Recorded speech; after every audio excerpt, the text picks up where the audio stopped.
Hello guys, आप सभी का स्वागत है आपके अपने चैनल चैंपियन में। गाइस, आज हम बात करेंगे जो हमारा सीजन 2024 है उसका अभी कैलेंडर 31 जो जैन है उसको कैलेंडर टाइपिंग होगा। 18 जो जनवरी वाले जिनका मेंस हुआ था उनका दोबारा कैलेंडर टाइपिंग टेस्ट होगा, क्योंकि काफ़ी लोगों के आप मेरा काफ़ी लंबा आ गया था और उसमें कैलेंडर जो स्क्रॉल था वो कैलेंडर प्रॉपर तरीके से काम नहीं कर रहा था। तो गाइस, अब जो इसके बाद जो स्टेज होगी वो कहते हैं आपका जो पोस्ट प्रेफरेंस की कहते हैं स्टेज होगी।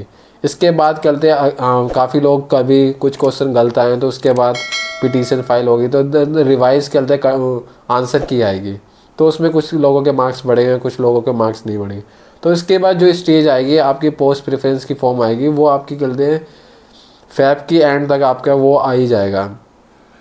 तो उसके बाद आपका जो डिसीज़न होगा, काफ़ी लोगों को तो डाउट भी होंगे कि उन्हें चाहिए क्या। काफ़ियों के अच्छे मार्क्स आएंगे, काफ़ियों के मार्क्स अच्छे आकर भी वो कहते हैं गलत पोस्ट प्रेफरेंस ले लेंगे। तो गाइस, इस समय कहते हैं आपको जो पोस्ट प्रेफरेंस वाला जो स्टेज है वो काफ़ी कहते हैं इंपॉर्टेंट स्टेज माना जाता है, क्योंकि आपने एक बार जो जॉब ले ली आपको वो लाइफ टाइम तक कहते हैं वही जॉब करनी पड़ेगी। ज़रूरी नहीं है कि कोई पर्टिकुलर जो जॉब है वो उस एक पर्टिकुलर जो एस्पिरेंट है पर्सन है उसके लिए अगर सही है तो वो आपके लिए भी सही है। तो इस चीज़ को आपको कंसिडर करना है। स्पेशली जो लेटेस्ट अभी काफ़ी लोग जो सिलेक्टेड हुए होंगे, आपको उनसे कहते हैं फेस टू फेस या उनके साथ आपको बात करना है, उनको उनका एक्सपीरियंस लेना है, उनका कैसे जॉब प्रोफाइल है, क्योंकि आपको रियलिटी तब पता चलेगी जो एक्चुअल पर्सन काम कर रहा है। क्योंकि जो इंस्टाग्राम, यूट्यूब या सोशल मीडिया पे जो चीज़ें दिखाई जाती है वो सारी चीज़ें सही नहीं होती। कुछ चीज़ों को कहते हैं छुपाया जाता है। इस समय आपको पता ही है कि जो एक्साइज इंस्पेक्टर और कहते हैं सीएसएस की काफ़ी इस टाइम डिमांड है। पर गाइस, आपको लगता है कि कहते हैं जो सीएसएस जो एक्साइज इंस्पेक्टर है, स्पेशली एक्साइज इंस्पेक्टर में लोग कहते हैं यूनिफॉर्म के पीछे भागते हैं, पर यूनिफॉर्म आप डेली नहीं पहनते। आप कहते जब कोई इम्पोर्टेंट इवेंट होता है या आपका कहते हैं कोई नेशनल फेस्टिवल होता है उस समय ही आप पहनते हो, अदरवाइज़ आप नहीं पहनते, बहुत कम ही पहनते हो। और ज़रूरी नहीं है कि अगर किसी पर्टिकुलर पर्सन की पर्सनैलिटी उसमें सूट कर रही है तो आपके लिए सूट करिए। डिपेंड करता है कि कोई भी जॉब सही नहीं होती वो ख़राब नहीं होती। आपकी पर्सनैलिटी कैसी है या आपका अब लाइफ में आगे करना कैसे है, आपको फील्ड की जॉब अच्छी लगती है या आपको कहते हैं एक मतलब डेस्क वाली जॉब लगती है, वो आपके ऊपर डिपेंड करता है। तो इसलिए आपको डिसीजन जो सोच समझ के लेना है वो काफ़ी लोगों से पूछताछ कर अपना डिसीजन लेना है। क्योंकि मैंने काफ़ी लोगों को ऐसे देखा है कि वो उनके मार्क्स काफ़ी अच्छे आते हैं, उनको बहुत काफ़ी जॉबें मिल सकती है, अच्छी से अच्छी जॉब मिल सकती है, पर वो कहते हैं कुछ चीज़ों यानी कि मतलब उनको कंप्लीट इन्फॉर्मेशन या रियलिटी नहीं वो पता होने की वजह से वो कहते हैं अपनी गलत डिसीजन ले लेते हैं और फिर लाइफ टाइम तक कहते हैं उसी जॉब में पिसते रहते हैं।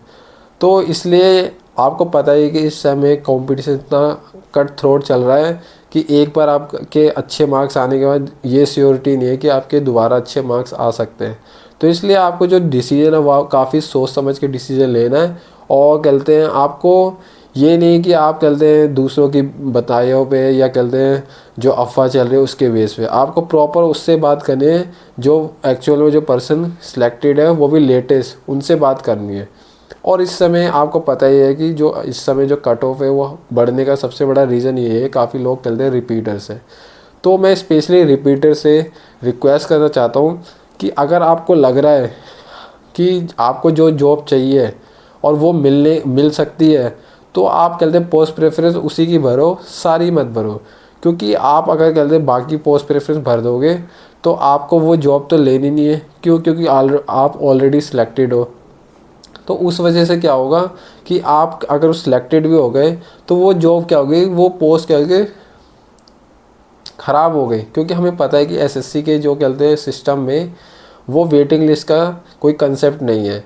तो इसको इसलिए आपको अगर लग रहा है कि मेरे को ये जॉब मिल सकती है या आप जो चाहते हैं कि मेरे को ये चाहिए, इस लोकेशन पे चाहिए, अगर आपको मिल रही है तो आप पोस्ट प्रेफरेंस फिलअप करिए। अदरवाइज़ मैं तो यही बोलूँगा कि आप मत भरना, क्योंकि आप ऑलरेडी एक अच्छे ग्रेड पे वर्किंग होंगे। क्योंकि काफ़ी लोग ऐसे होते हैं कि जिनकी लास्ट कहते एज होती है या उनके घर के हालात इतने ख़राब होते हैं कि उनको कोई भी पोस्ट मिल जाए। अगर आप अपना एक डिसीज़न एक नोबल कॉज के लिए अगर आपको लगता है कि ये जॉब मेरे को नहीं चाहिए और आप अगर नहीं फिलअप करोगे किसी दूसरे पर्सन को मिल जाएगी जिसके कहते हैं फैमिली में काफ़ी प्रॉब्लम होती है या उसकी जो काफ़ी मजबूरी होगी। तो इस चीज़ को भी आपको समझना है कि अगर मैं बात करूँ अपनी भी, मेरा भी एक टाइम पे ऐसा टाइम था कि मेरे को एमटीएस की भी जॉब मिल जाए कहीं पर भी, पर भगवान की दया से मेरे को 2021 और 2022 में डब्ल्यू की जॉब मिली। मैं 2022 से डब्ल्यू में सिलेक्टेड हूँ। अब मैंने भी कि मैं ये नहीं कह रहा कि आपको एग्ज़ाम नहीं देना, एग्ज़ाम देते रहना है, क्योंकि हर कोई पर्सन चाहता है कि इम्प्रूवमेंट के लिए।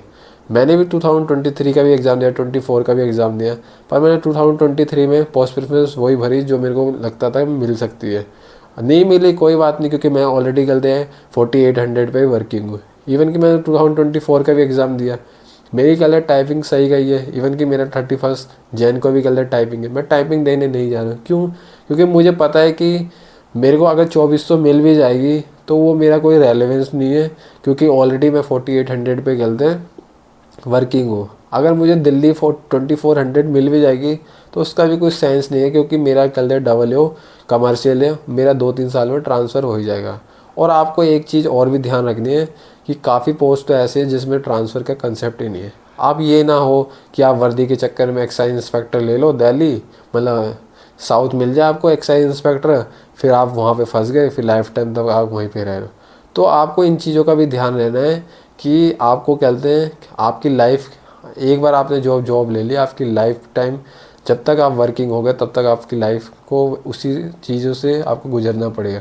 तो इस चीज़ को भी आपको ध्यान रखना पड़ेगा।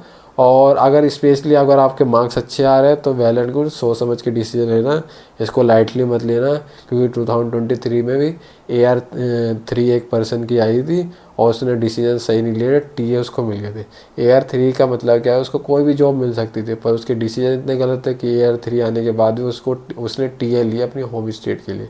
तो ऐसी मिस्टेक आप मत करना। आपको भी गलत सोच समझ के डिसीजन लेना है। अपने जो सीनियर हैं, जो वर्किंग है, उनसे बातचीत कीजिए, थोड़ा टाइम लगाओ। आपके पास 1-1.5 महीना है, एनालाइज करो अपने एंड पे। जो आरबी चैनल है, जो शुभम सर है, एसएससी कोर हेमंत सर है, और रैंक में तरफ भी अपनी खेलते हैं, रैंक को खेलते हैं, देख ही ली होगी, उसके बेस पे डिसीजन लो। और मैं आपको एक सबसे बढ़िया सॉलिड एक कहते सजेशन दूंगा, एज ए भाई बोल लो, मेंटर बोल लो, टीचर बोलो, कुछ भी बोल लो, कि हमेशा जॉब को ना अपनी होम पोस्ट को प्रेफरेंस देना रेदर देन जॉब को। क्योंकि जो आपकी होम पोस्ट होती है ना, उससे बढ़िया कुछ नहीं है। अगर आपको कहते हैं 2400 अगर होम स्टेट मिल रही ना, वो ज़्यादा सही है। क्यों? क्योंकि आप 2600 अगर बाहर भी जॉब कर रहे हो ना, वो कहीं ना कहीं आपके खर्चे कंपनसेट वहीं से हो जाएंगे। तो इसलिए इस चीज़ को आपको समझो, थोड़ा टाइम लगाओ, डिसीज़न लो, क्योंकि आपके ये लाइफ का सवाल है। एक बार आपने डिसीज़न ले लिया, फिर लाइफ टाइम तक आपको यही जॉब करनी है। तो थैंक यू गाइस, आप सबसे मिलते हैं हम दोबारा। और अगर आपका वीडियो अच्छी लगी प्लीज़ लाइक कीजिए, सब्सक्राइब कीजिए और शेयर कीजिए अपने दोस्तों में, और बताइए चैम्प रनिंग है, जिससे हमारी भी चैनल की थोड़ी ग्रोथ हो और हम भी कहते हैं लोगों की लाइफ में कुछ कंट्रीब्यूट कर सके और उन्हें बता सके। तो थैंक यू गाइस, मिलते हैं नेक्स्ट वीडियो में।